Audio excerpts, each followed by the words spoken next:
Kia ora class, my name is Mr. Leggett and welcome to this video on Taha Whānau or social well-being.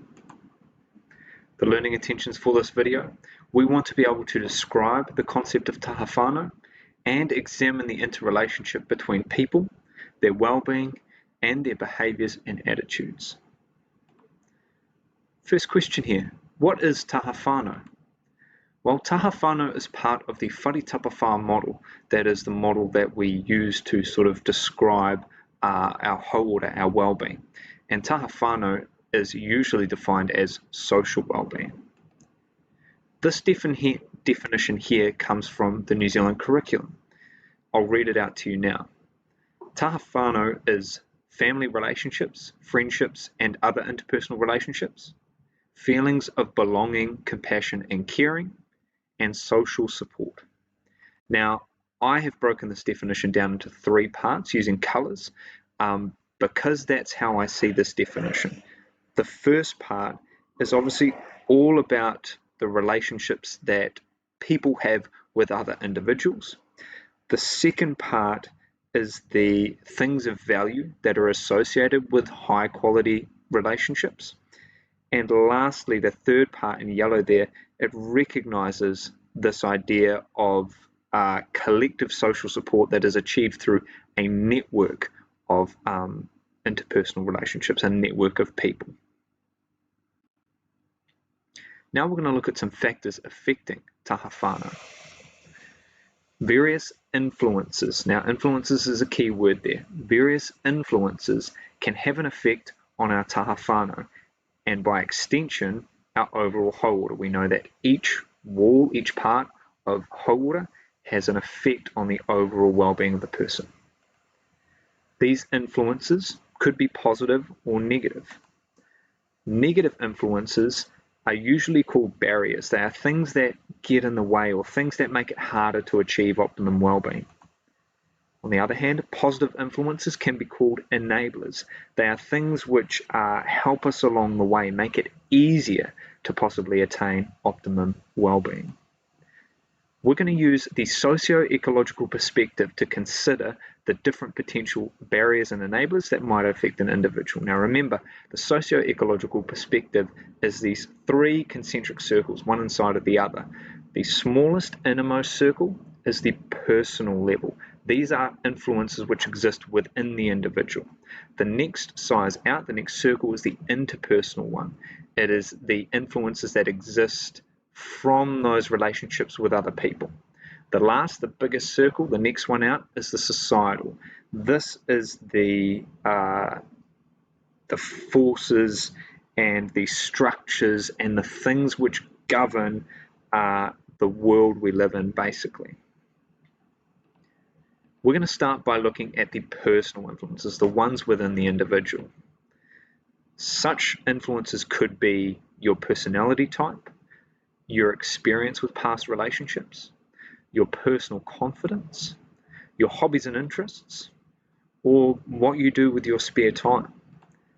Any of these things could potentially be a barrier or an enabler depending on the circumstances. For example, someone who has not had a lot of past success with relationships and who chooses to spend a lot of their time in solitary pursuits, they might find it harder to attain optimum well-being. They might find that there are some barriers, some personal barriers to their Taha Whānau.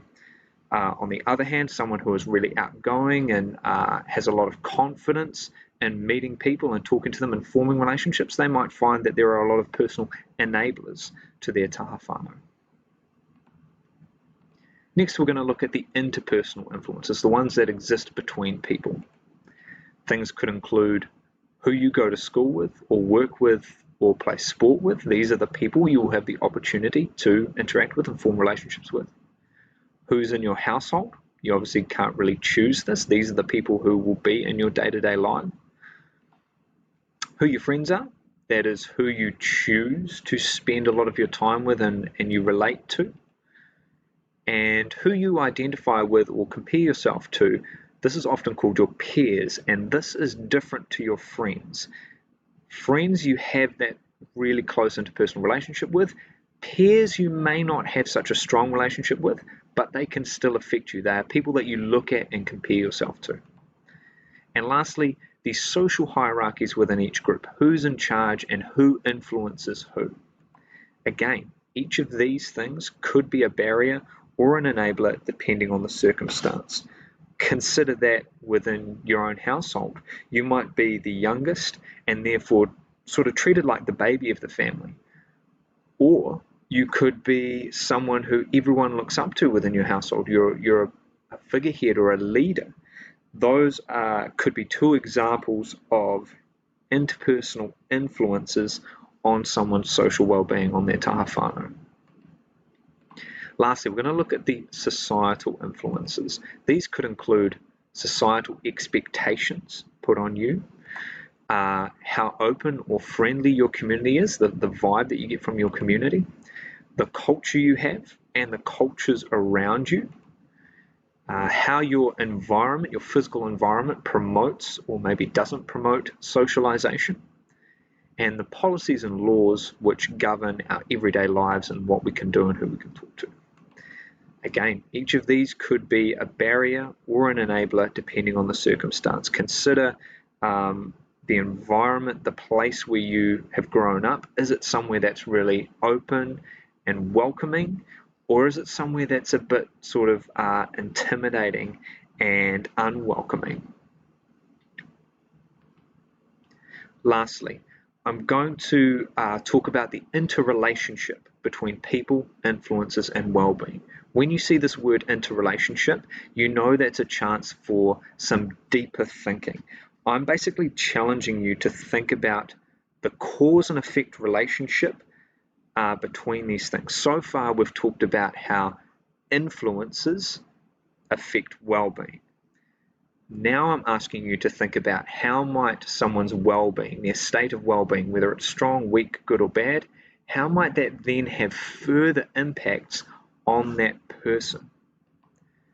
Well, if someone's well-being, taha whānau, was strong or weak, it will obviously have impacts on the other aspects of their well-being, those other parts of the whare tapawhā. Whether someone's well-being is strong or weak, the state of it could affect the choices that they make in everyday life or the choices they make in very significant and important situations. It could affect their attitudes and values towards various things, and it can obviously affect their behaviours and what they do. I guess what I'm getting at is this idea that while influences can affect people and their well-being, people's well-being can also sort of come full circle and also be influencing those people as well. So it's not a linear relationship, it is an interrelationship or potentially even cyclical. I hope you enjoyed that video. That was our examination of the concept of taha whānau.